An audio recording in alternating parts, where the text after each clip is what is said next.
Hello everyone, welcome back to our channel. आज हम देखेंगे Mahatma Gandhi and national movement. चलिए शुरू करते हैं। 1915 में महात्मा गांधी साउथ अफ्रीका से इंडिया लौटे थे। फिर उन्होंने गोपाल कृष्ण गोखले के साथ, जो कि एक पॉलिटिकल मेंटोर थे, इंडिया का टूर किया और इंडिया के लोगों को स्ट्रगल करते हुए देखा, इंडिया की कंडीशन को समझा। फिर उन्होंने सत्याग्रह, अहिंसा, जो कि ट्रूथ और नॉन वायलेंस पर बेस्ड थे, मूवमेंट चलाए, जिसमें पार्टिसिपेंट किया था पेशेंट्स ने, वर्कर्स ने, विमेन ने, स्टूडेंट्स ने, यहाँ तक कि कॉमन पीपल ने भी बढ़ चढ़कर भाग लिया था। आगे देखते हैं। जैसे सत्याग्रह पर मेनली फोकस किया गया था, यानी कि उसमें शामिल था ट्रूथ, पीसफुल प्रोटेस्ट था और मोरल फोर्स किया गया था। अहिंसा, जो कि नॉन वायलेंस पर बेस्ड था, नो हेट्रेड और पीसफुल था। स्वराज भी, जिसमें सेल्फ रूल और सेल्फ गवर्नमेंट जैसे वर्ड शामिल थे।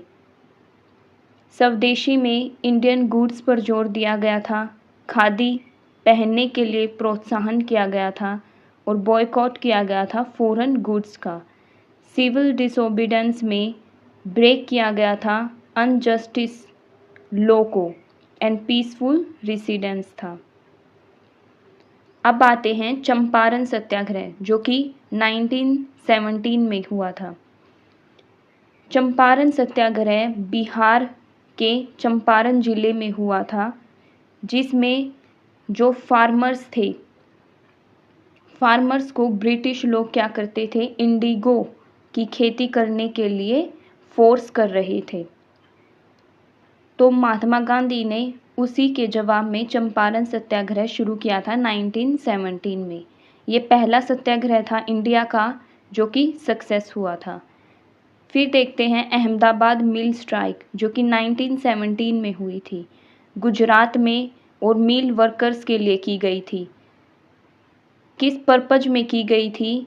उनकी जो वेज थी उसको इंक्रीज़ करने के लिए, बिकॉज़ जो वो काम करते थे उनके बदले उनको कम वेज मिलती थी, और ये एक हंगर फास्ट था जो कि एट द एंड सक्सेस हुआ था। फिर आता है खेड़ा सत्याग्रह, जो कि 1918 में ही हुआ था, गुजरात में हुआ था और क्रॉप फेलियर को लेकर था। जो ब्रिटिश लोग थे वो क्या करते थे, हाई टैक्स लगाते थे, तो उन टैक्स की रिलीफ के लिए खेड़ा सत्याग्रह को शुरू किया गया था, जो कि फार्मर्स के लिए था और रिवेन्यू सस्पेंडेड हुई थी। आगे देखते हैं रोलेट एक्ट, जो कि 1919 में हुआ था।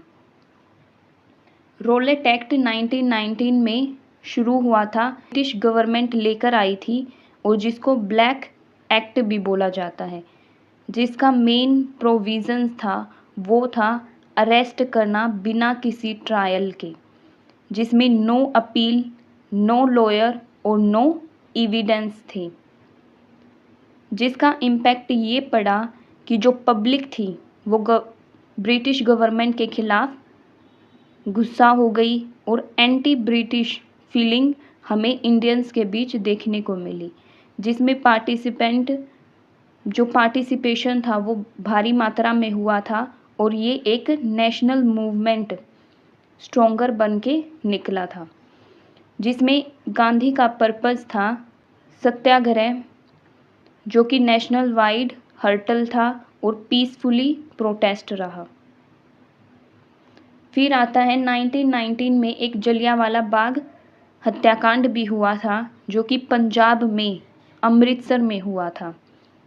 तारीख थी 13 अप्रैल 1919, बैसाखी के दिन, जिसमें जनरल डायर ने ऑर्डर दे दिए थे कि जो जलियांवाला बाग है उसमें जो पीसफुली गैदरिंग हुई थी लोगों की, अनआर्म्ड पीपल जिसमें शामिल थे, वहाँ पर ओपन फायरिंग की जाए, जिसकी वजह से 100 किल्ड हुए थे और इंजर्ड हुए थे।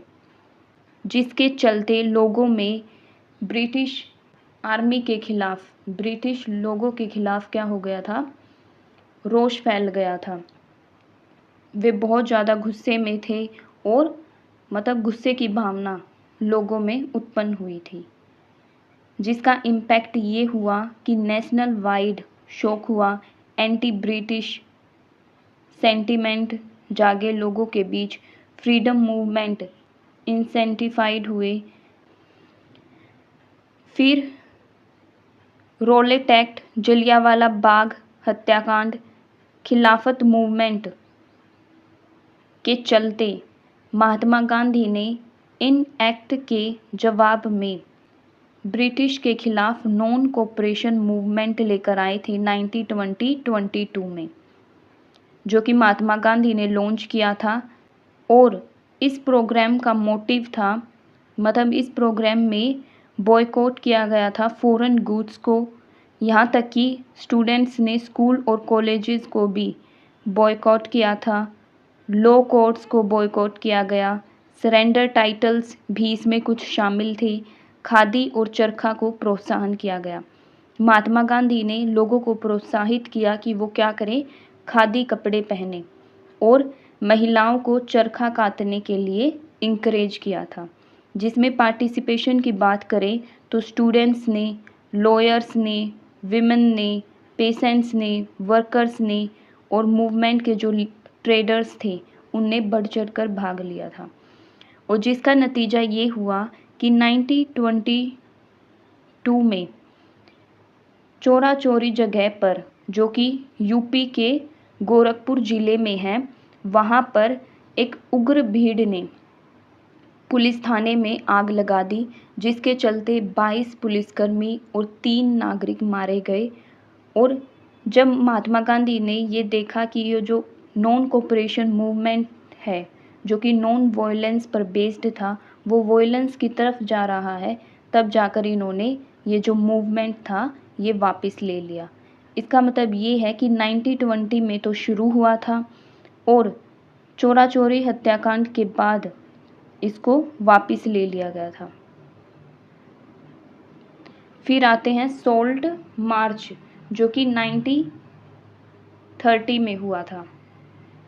12 मार्च 1930 को ये शुरू हुआ और 6 अप्रैल 1930 को ख़त्म हुआ, जो कि शुरू हुआ था साबरमती आश्रम से और ख़त्म हुआ गुजरात के दांडी में जा कर के। इसको शुरू करने का कारण ये था कि जो ब्रिटिश सरकार थी उसने नमक पर टैक्स लगा रखे थे, और जो ब्रिटिश मोनोपोली वाला सिस्टम शुरू था कि जो नमक है वो केवल ब्रिटिश गवर्नमेंट ही बना सकती है।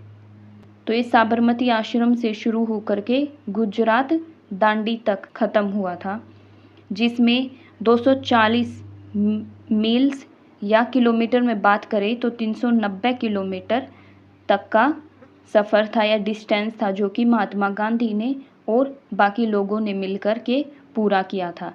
ये एक पीसफुल मार्च था, लॉ ब्रेक किया गया था दांडी पहुंच करके, नमक बना करके, और सोल्ट लॉ वायोलेटेड था। जिसके सिग्निफिकेंस क्या हुए, सिविल डिसोबीडेंट मूवमेंट रहा, मास पार्टिसिपेशन, लोगों ने बढ़ चढ़कर इस जो मूवमेंट था उसमें भाग लिया था, नेशनल यूनिटी बढ़ी थी, यहाँ तक कि विमेंस ने भी इसमें पार्टिसिपेशन किया था। फिर आता है 1932 में पूना पैक्ट, जो कि महात्मा गांधी और बी.आर. अम्बेडकर के बीच में हुआ था। प्लेस था येरवाला जेल, पुणे। जो मेन इशू था इस पैक्ट का वो था सेपरेट इलेक्टोरेट डिप्रेस्ड क्लासेस, जिसके लिए रिजर्व्ड सीट्स, जॉइंट इलेक्टोरेट और पॉलिटिकल रिप्रेजेंटेशंस की मांग थी।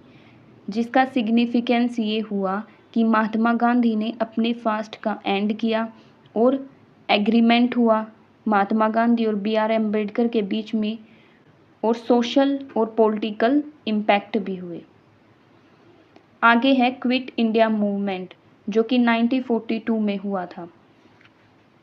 ये लॉन्च हुआ था 8 अगस्त 1942 में बॉम्बे में और नेशनल इंडियन कांग्रेस द्वारा, जिसका कारण था Cripps mission failure. Immediate independence, लोगों के बीच में ये भावना जागने लगी थी कि अब उनको क्या चाहिए, इंडिपेंडेंस चाहिए। ब्रिटिश रूल का एंड करना चाहते थे सभी, जिसमें ब्रिटिश का रिस्पॉन्स रहा था। ब्रिटिश ने, जो ब्रिटिश सरकार थी, उसने भारी मात्रा में लोगों को अरेस्ट किया। जो लीडर्स थे उनको जेलों में डाल दिया। जो कांग्रेस थी उसको बैन कर दिया। और इसमें देखें तो पार्टिसिपेशन किन किन लोगों ने किया था, तो स्टूडेंट, विमेन, वर्कर्स, फार्मर्स, यहाँ तक कि कॉमन लोगों ने भी बढ़ चढ़ करके इसमें भाग लिया था। और जिसका स्लोगन, जिसमें महात्मा गांधी ने नारा दिया था, डू और डाई। फिर जितने भी नेशनल मूवमेंट किए थे महात्मा गांधी ने, उसमें जो विमेन थी उनका रोल कितना इम्पोर्टेंट रहा है वो देखते हैं। विमेन ने पार्टिसिपेशन किया, मास पार्टिसिपेशन था उनका। पब्लिक लाइफ एंड लीडरशिप में भी उन्होंने भाग लिया था। एक्टिविटीज़ की थी, प्रोटेस्ट मार्चेस निकाले थे, बॉयकॉट मूवमेंट में भी इन्वॉल्वमेंट हुई थी, खादी प्रमोशन में भी बढ़ चढ़ कर भाग लिया था, पिकेटिंग में भी, सत्याग्रह और जेल भरों में भी, जिसमें कुछ इम्पोर्टेंट वुमेन हैं जैसे सरोजनी नायडू, कस्तूरबा गांधी, कमला देवी चट्टोपाध्याय और अरुणा आसफ अली। ये कुछ इम्पोर्टेंट विमेन हैं जिन्होंने, जो इन मूवमेंट्स में आगे आई थी और लोगों के बीच प्रोत्साहन भी फैलाया था, जिनमें उन्होंने कंट्रीब्यूशन किया था public awareness, women's empowerment, freedom struggles में और नेशनल यूनिटी में। अब इन सभी मूवमेंट के बाद हम देखते हैं कि जो महात्मा गांधी थे वो इतने पॉपुलर क्यों हो गए थे। कुछ रीजंस हैं, जिसमें पहला आता है सिंपल लाइफस्टाइल। सभी चीज़ों के चलते हुए भी महात्मा गांधी ने अपना जो लाइफस्टाइल था वो सिंपल रखा। और जो भी इन्होंने वो चलाए थे, जैसे सत्याग्रह चलाया था जो कि ट्रुथ पर बेस्ड था, अहिंसा चलाया था जो कि नॉन वायलेंस पर था, मास लीडर्स इन्होंने शामिल किए थे अपने मूवमेंट्स के द्वारा, और पीपल्स ट्रस्ट, लोगों का भरोसा जीता था। इन्होंने कनेक्ट किया था फार्मर्स को, वर्कर्स को, विमेंस को, स्टूडेंट्स को और पुअर पीपल्स को। लीडरशिप की थी मास मूवमेंट्स में, नेशनल यूनिटी को लेकर के, स्वराज में, स्वदेशी, खादी, इन सभी को लेकर के इन्होंने नेतृत्व किया था, जिसका इम्पैक्ट ये हुआ कि भारी मात्रा में पब्लिक ने पार्टिसिपेट किया, कांग्रेस एक्सपेंडेड हुई, नेशनल अवेयरनेस फैली और फ्रीडम स्ट्रगल जो था वो और ज़्यादा मजबूत हो गया। अब क्विक रिवीजन करते हैं सभी का। जैसे 1915 में गांधी जो साउथ अफ्रीका से इंडिया लौटे थे। 1917 में चंपारण सत्याग्रह हुआ था जो कि नील की खेती के खिलाफ था। 1918 में अहमदाबाद मिल स्ट्राइक हुई थी, खेड़ा सत्याग्रह हुआ था। और 1919 में रोलेट एक्ट, जलियांवाला बाग हत्याकांड हुआ था। 1920 में हम देखते हैं कि non cooperation movement Mahatma Gandhi ने चलाया था रोलेट एक्ट और जलियांवाला बाग हत्याकांड के खिलाफ।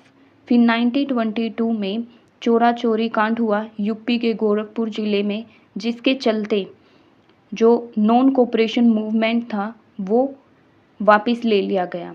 फिर 1930 में हम देखते हैं दांडी मार्च हुआ था, नमक कानून तोड़ा गया था नमक बना करके गुजरात के दांडी में पहुंच करके।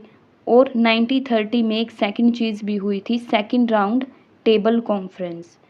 1931 में गांधी इरविन पैक्ट हुआ था और सेकंड राउंड हुआ था। 1932 में हम देखते हैं कि पूना पैक्ट और थर्ड राउंड टेबल कॉन्फ्रेंस हुई थी।